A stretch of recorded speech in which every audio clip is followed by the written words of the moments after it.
French society during the late 18th century. So last video से हमने हमारा जो क्लास 9th का हिस्ट्री का चैप्टर 1 है वो शुरू किया था और उसमें हमने 14 जुलाई 1789 का जो सीन था उसको समझा कि उस टाइम पे उस दिन क्या हुआ। बट अब हमें ये समझना है कि जो भी कुछ 14 जुलाई 1789 को हुआ आखिरकार वो क्यों हुआ, क्या वो सारे कारण थे जिसकी वजह से उस दिन जो भी हुआ वो हुआ।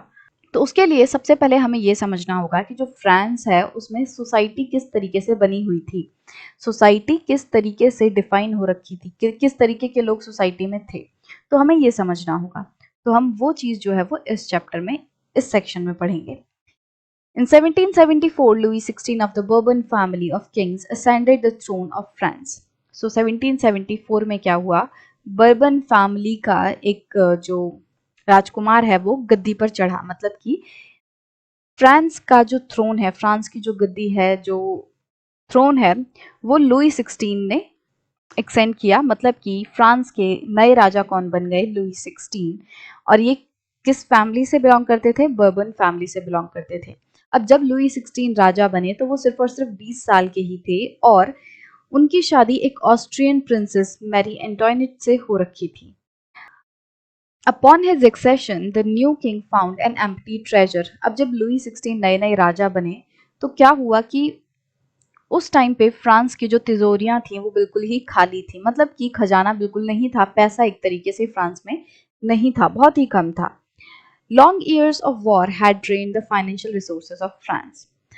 अब ट्रेजर क्यों नहीं था, क्यों राज जो खजाना है वो खाली था? वो इसलिए था क्योंकि जो फ्रांस है वो कंटिन्यूसली बहुत सारी लड़ाइयाँ लड़ रहा था और लड़ाइयाँ लड़ने में डेफिनेटली बहुत ज़्यादा पैसा जाता है। ठीक है, आपको सैनिकों को जो है मेंटेन रखना पड़ता है, सैनिकों की सैलरी, उनका खर्चा, एमनीशन, जो हथियार वगैरह खरीदे जा रहे हैं, तो इन सभी चीज़ों में बहुत ज़्यादा पैसा लगता है। तो ओवरऑल लड़ाई में बहुत ज़्यादा पैसा जाता है। तो क्योंकि फ्रांस लगातार बहुत सारी लड़ाइयाँ लड़ रहा था, इस वजह से फ्रांस का जो खजाना है वो बिल्कुल ही खाली हो चुका था। इसके साथ साथ added to this was the cost of maintaining an extravagant court at the immense palace of Versailles. So extravagant का मतलब होता है एक तरीके से जो बहुत ही ज्यादा महंगा हो। तो जो पैलेस ऑफ वर्सलीज है, वर्सलीज एक जगह का नाम है और वहां पे एक बहुत बड़ा महल था। अब ये जो महल है ये क्योंकि इतना बड़ा था और इसको मेंटेन करने में बहुत ज्यादा पैसा जाएगा डेफिनेटली, है ना। तो इससे क्या होता था, क्योंकि इतना बड़ा महल है उसको मेंटेन करने में लगातार पैसा जा रहा था, इस वजह से भी फ्रांस का जो खजाना है वो खाली होता जा रहा था। Under Louis XVI, France had the 13 American colonies to gain their independence from the common enemy Britain. अब लुई 16 के राज के दौरान क्या हुआ, जो फ्रांस है उसने 13 अमेरिकन कॉलोनीज को मदद की इंडिपेंडेंस दिलाने में। किससे? ब्रिटेन से। अब जैसे कि इंडिया ब्रिटेन की कॉलोनी था, जिस तरीके से इंडिया पे ब्रिटिशर्स ने कब्जा करके रखा था, उसे अपनी कॉलोनी बना के रखा था, इसी तरीके से ब्रिटेन ने 18th सेंचुरी के टाइम पे अमेरिकन सिटीज को, अमेरिकन जो देश हैं उनको कॉलोनी बना रखा था अपनी। तो जो फ्रांस है उसने 13 अमेरिकन कॉलोनीज को इंडिपेंडेंस दिलाई ब्रिटेन से। और ब्रिटेन जो है वो कॉमन एनिमी था, मतलब कि फ्रांस का दुश्मन भी ब्रिटेन और अमेरिका का दुश्मन भी ब्रिटेन। इस तरीके से सिचुएशन चल रही थी। The war added more than $1 billion livres to a debt that had already risen to more than $2 billion livres. अब वॉर की वजह से क्या होता था, इन लड़ाइयों की वजह से क्या हो रहा था, जो फ्रांस है वो और ज्यादा कर्जे में डूबता जा रहा था। और उसके ऊपर इस लड़ाई की वजह से कितना कर्जा चढ़ गया, 1 बिलियन लिवरेज का। लिवरेज क्या है, वो एक तरीके से एक फ्रांस की करेंसी थी जो कि बाद में बंद हो गई थी। यहाँ पे आप देखोगे livre, unit of currency in France, discontinued in 1794। तो जैसे हम पैसे की बात करते हैं, पैसा, रुपया, इसी तरीके से फ्रांस की एक करेंसी की यूनिट थी जिसको कि 1794 में डिसकंटिन्यू कर दिया गया था। तो 1 बिलियन लिवरेज से क्या हो रहा था, डेट बढ़ रहा था। और ये डेट बढ़ते बढ़ते, डेट मतलब कर्जा होता है, तो डेट बढ़ते बढ़ते कितना हो चुका था, 2 बिलियन लिवरेज का हो चुका था। Lenders who give the state credit now begin to charge 10% interest on loans. जो लैंडर्स, लैंडर्स मतलब एक तरीके से जो पर्सन उधार दे रहा है, तो जो लैंडर्स हैं अब वो क्या कर रहे थे, अब वो स्टेट को जो क्रेडिट दे रहे थे, मतलब landers who give the state credit, मतलब जो लोग फ्रांस को क्रेडिट दे रहे थे, उधार दे रहे थे, अब वो धीरे धीरे करके क्या कहने लगे कि हम तुम्हें जितना भी उधार दे रहे हैं, जितना भी लोन दे रहे हैं, उस पे हम 10% ब्याज जो है वो चार्ज करेंगे, 10% इंटरेस्ट चार्ज करेंगे. So the French government was obliged to spend an increasing percentage of its budget on interest payments alone. और इसीलिए क्या हो रहा था, क्योंकि इतना ज़्यादा कर्ज फ्रांस पे चढ़ चुका था, उसकी वजह से क्या हो रहा था कि जितना भी फ्रांस के पास पैसा आ रहा था, उसका एक बहुत बड़ा चंक जो है वो उसको कर्जों को चुकाने में ही जा रहा था. कर्जों को भी नहीं, बल्कि उन कर्जों पे जो इंटरेस्ट बन रहा था, ब्याज बन रहा था, उनको चुकाने में ही एक बहुत बड़ा पैसा फ्रांस को देना पड़ रहा था. तो मान लो फ्रांस के पास 100 रुपए हैं, 100 लिवरेज हैं, आप ये मान लो, ठीक है. तो अब क्या हो रहा था कि उसके पास ओवरऑल इतना ही पैसा है, बट इतने में से उसको 60 जो अमाउंट है, 60% जो अमाउंट है वो सिर्फ और सिर्फ इंटरेस्ट पेमेंट में देना पड़ रहा है. सोचो ये हालत हो रही थी, मतलब कि बहुत ज्यादा पैसा जो है वो उसे इंटरेस्ट पेमेंट में देना पड़ रहा था, इतना ज्यादा उसके ऊपर लोन चढ़ चुका था. To meet its regular expenses such as the cost of maintaining an army, the court, running the government offices or universities, the state was forced to increase taxes. अब क्या हुआ, क्योंकि इतना ज़्यादा लोन जो है वो फ्रांस के सर पे चढ़ा हुआ था, बहुत ज़्यादा जो है खर्चा हो रहा था, और इन बढ़ते खर्चों को मीट करने के लिए, इनका भुगतान करने के लिए जो फ्रांस है उसने क्या किया, उसने टैक्सेस बढ़ा दिए. तो बहुत सारे एक्सपेंसेस होते हैं देश को चलाने के लिए. अब लड़ाइयाँ लड़ रहा था फ्रांस, तो उसको आर्मी को भी मेंटेन करना था, कोर्ट जो हमारे न्यायालय होते हैं, जो गवर्नमेंट ऑफिसेज हैं, इन सबको चलाने में, यूनिवर्सिटीज़ को चलाने में, इन सबको प्रॉपर तरीके से रन करने के लिए जो फ्रांस है उसे बहुत ज़्यादा पैसे की ज़रूरत थी.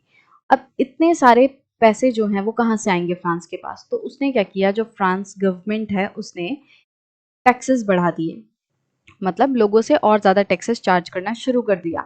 Yet even this measure would not have sufficed, but फिर भी टैक्सेस बढ़ाने के बावजूद भी जो पूरा खर्चा है वो फ्रांस गवर्नमेंट अच्छे से नहीं चला पा रही थी.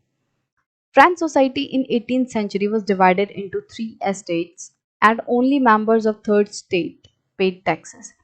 अब 18th century के टाइम पे क्या हुआ, जो फ्रांस सोसाइटी है उसको 3 भागों में डिवाइड कर दिया गया, मतलब एक तरीके से जो फ्रांस में रहने वाले लोग थे उनको 3 ग्रुप में बांट दिया गया. और जो तीसरी एस्टेट थी, ग्रुप समझ लो, मतलब एक तरीके से एस्टेट बोला जा रहा है यहाँ पे, उसका मतलब आप ग्रुप समझ लो. अब किस बेसिस पे ये ग्रुप्स बांटे थे, किस बेसिस पे जो फ्रांस सोसाइटी है उसको 3 एस्टेट्स में डिवाइड किया था. The society of estate was part of the feudal system that dated back to the Middle Ages. अब देखो ये जो शब्द एस्टेट है ये आज भी आप सुनते होंगे कि हमारा एस्टेट का बिजनेस है, तो ये एक तरीके से ज़मीन से रिलेटेड है. इसका मतलब जो सोसाइटी है वो किसके बेसिस पे डिवाइड हो रखी थी, ज़मीन के बेसिस पे, कि कौन कितनी ज़्यादा ज़मीन होल्ड करता है. तो जो सोसाइटी जो कि लैंड होल्डिंग्स के बेसिस पे डिवाइड हो रखी है, जो सोसाइटी ऑफ एस्टेट्स है, ये एक फ्यूडल सिस्टम का पार्ट है जो कि मिडिल एजेस के टाइम से चला आ रहा है. अब यहाँ पे मिडिल एजेस का मतलब क्या है, तो मिडिल एजेस मतलब कि यूरोपियन हिस्ट्री का वो पार्ट जो कि 5th सेंचुरी से लेके 14th सेंचुरी के बीच का है, मतलब 5वीं शताब्दी से लेके 14वीं जो शताब्दी है इसके बीच का जो पीरियड है इसको हम मिडिल एजेस कहते हैं यूरोपियन हिस्ट्री में. तो इस टाइम से ये जो सिस्टम है फ्यूडल सिस्टम ये चला आ रहा है. अब फ्यूडल सिस्टम क्या होता है, फ्यूडल सिस्टम एक तरीके से मोटे मोटे तौर पे मैं ये समझाऊं, जैसे क्या है, एक पर्सन है जिसके पास बहुत बड़ी ज़मीनें हैं, बहुत सारा उसके पास पैसा है, बहुत ज़मीनें वो होल्ड करता है, ठीक है, उसके पास बहुत सारी ज़मीनें हैं. अब वो क्या करता है, वो बहुत सारे लोगों को अपने साथ रख लेता है, अपने काम पे रख लेता है, और वो लोग क्या करेंगे, वो लोग उसके हिसाब से उस ज़मीन पे काम करेंगे, उसके लिए काम करेंगे और उसके लिए लड़ेंगे. मतलब कि ज़मीन पे काम कोई और कर रहा है और उस ज़मीन का ओनर कोई और है, ठीक है. तो इस तरीके से ये जो फ्यूडल सिस्टम है वो चलता है. The term old regime is usually used to describe the society and institution of France before 1789. और जब हम बीच बीच में बात करेंगे ओल्ड regime की, तो ओल्ड regime मतलब वो सारी सिचुएशन है, वो सारी सोसाइटी में जो सिचुएशन चल रही थी और जो इंस्टीट्यूशंस हैं, जो भी फ्रांस में 1789 से पहले का सिस्टम था, उसको रेफर करने के लिए हम क्या कहेंगे, ओल्ड रेजीम शब्द का इस्तेमाल करेंगे। सो अभी तक हमने क्या देखा कि जो फ्रांस है 1774 में उसके नए राजा बने, कौन थे, लुई 16। लुई 16 उस टाइम सिर्फ 20 साल के थे और उनकी शादी एक ऑस्ट्रियन प्रिंसेस मैरी एंटोनेट से हो रखी थी। अब जब लुई जो है राजा बने थे तब फ्रांस का खजाना बिल्कुल खाली हो रखा था। मेन दो कारण से, पहला क्योंकि फ्रांस लगातार बहुत ज्यादा लड़ाइयों में इन्वॉल्व था, दूसरा क्योंकि जो बहुत ज्यादा बड़े महल को मेंटेन करने के लिए पैसा जा रहा था। इस वजह से भी जो खजाना है वो धीरे धीरे करके खाली होता जा रहा था। फिर इंपॉर्टेंट हमने बात ये पढ़ी कि जो लुई 16 है उनके टाइम पे फ्रांस ने 13 अमेरिकन कॉलोनीज को इंडिपेंडेंस दिलाई ब्रिटेन से, जो कि इनका कॉमन दुश्मन है। राइट, उसके बाद हमने देखा कि इस पूरी लड़ाई के कारण जो लगातार फ्रांस वॉर में इंडल्ज था, उसकी वजह से फ्रांस पे लगातार कर्जा बढ़ता जा रहा था और इस कर्जे को पूरा करने के लिए, मीट करने के लिए जो फ्रांस की गवर्नमेंट है उसने क्या किया, उसने टैक्सेस लगा दिए। और जाहिर सी बात है क्योंकि खर्चा बहुत ज़्यादा था, तो ये जो बढ़ते हुए टैक्सेस थे, लोगों के ऊपर जो ज़्यादा टैक्स इम्पोज किए थे वो भी काम नहीं आ रहे थे, उनसे भी खर्चा पूरा नहीं हो रहा था। और फिर क्या हुआ कि धीरे धीरे करके जैसे जैसे फ्रांस के ऊपर बहुत ज़्यादा लोन चढ़ता गया, वैसे ही जो लैंडर्स हैं वो भी कहने लगे कि अब हम तुम्हें मुफ्त में लोन नहीं देंगे, हम तुम्हारे ऊपर 10% का जो इंटरेस्ट है वो चार्ज करेंगे। और फ्रांस गवर्नमेंट की इतनी बुरी हालत थी कि उसका जितना पैसा था, मैक्सिमम पैसा उसके बजट का इंटरेस्ट पेमेंट में ही जा रहा था।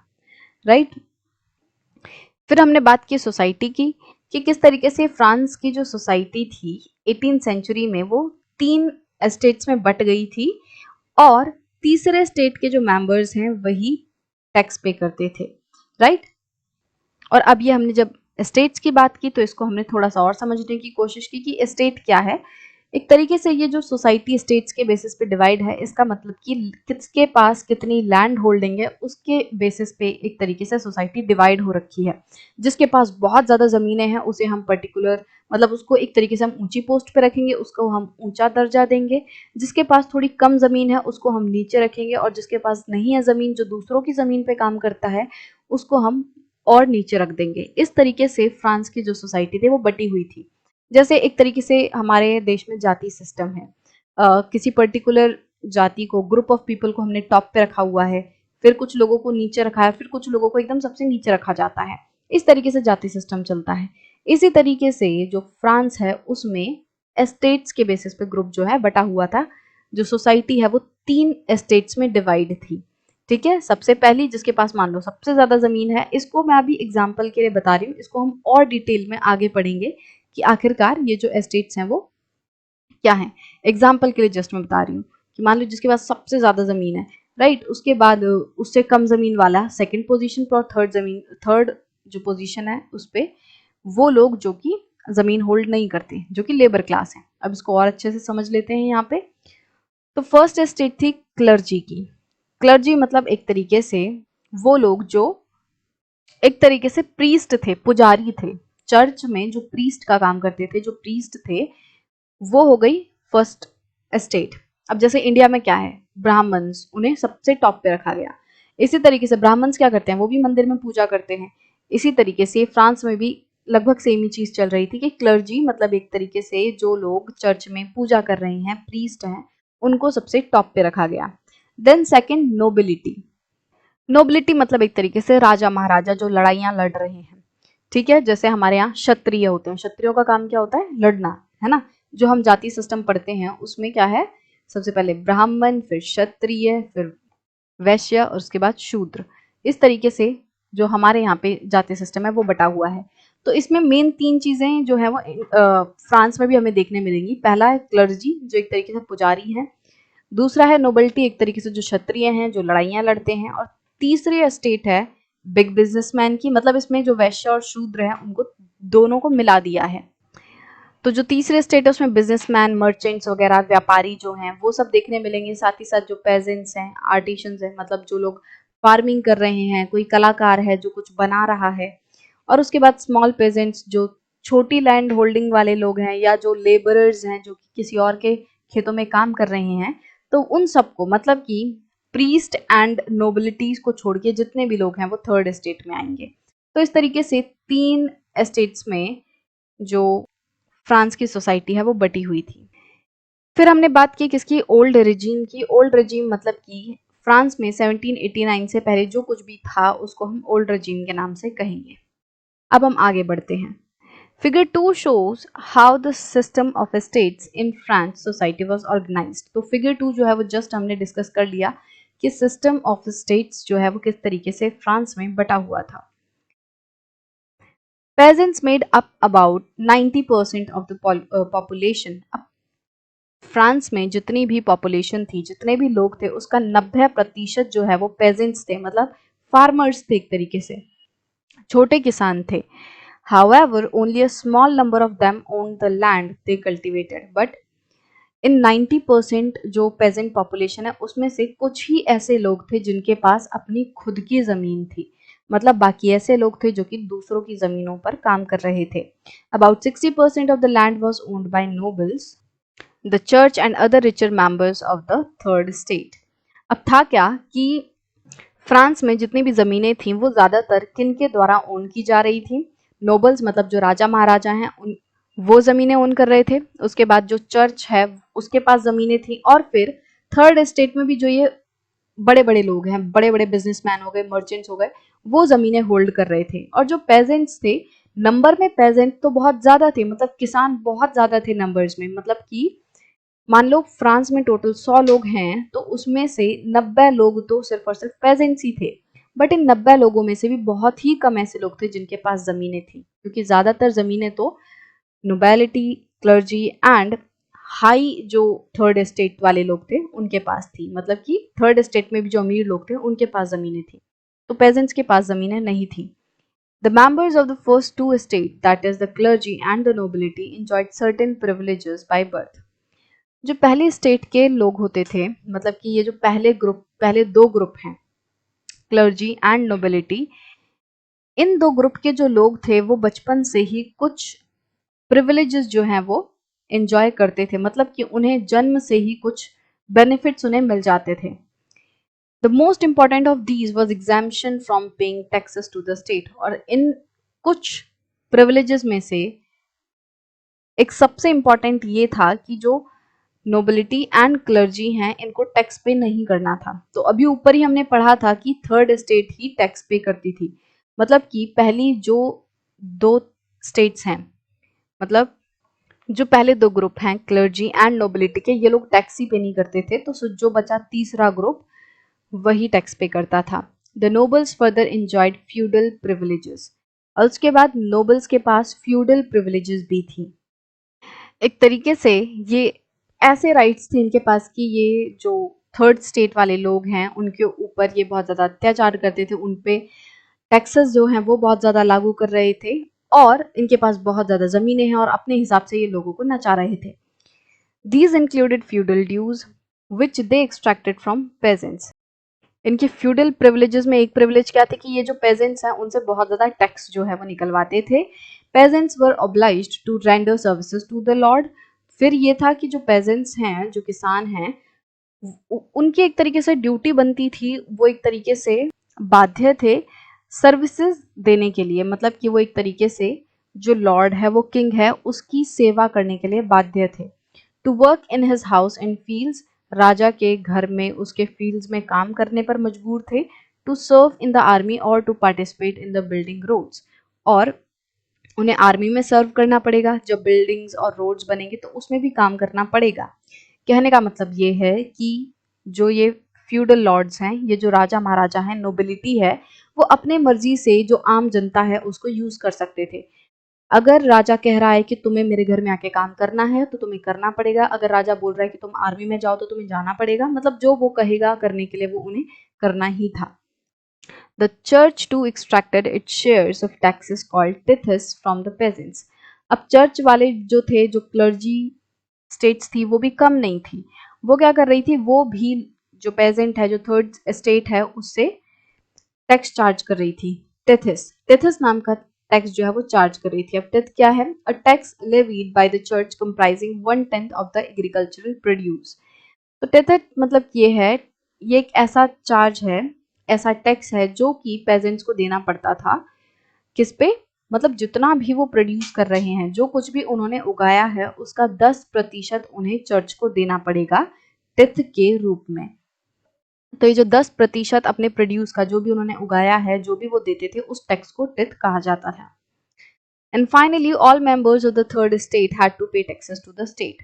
तो एक तो जो आम जनता है उसे राजा को टैक्स देना है, उस स्टेट को टैक्स देना है, फिर ऊपर से उन्हें चर्च को भी टैक्स देना है। तो मतलब बहुत ही बुरे तरीके से जो आम जनता है फ्रांस की उस टाइम पे उसके ऊपर अत्याचार हो रहा था।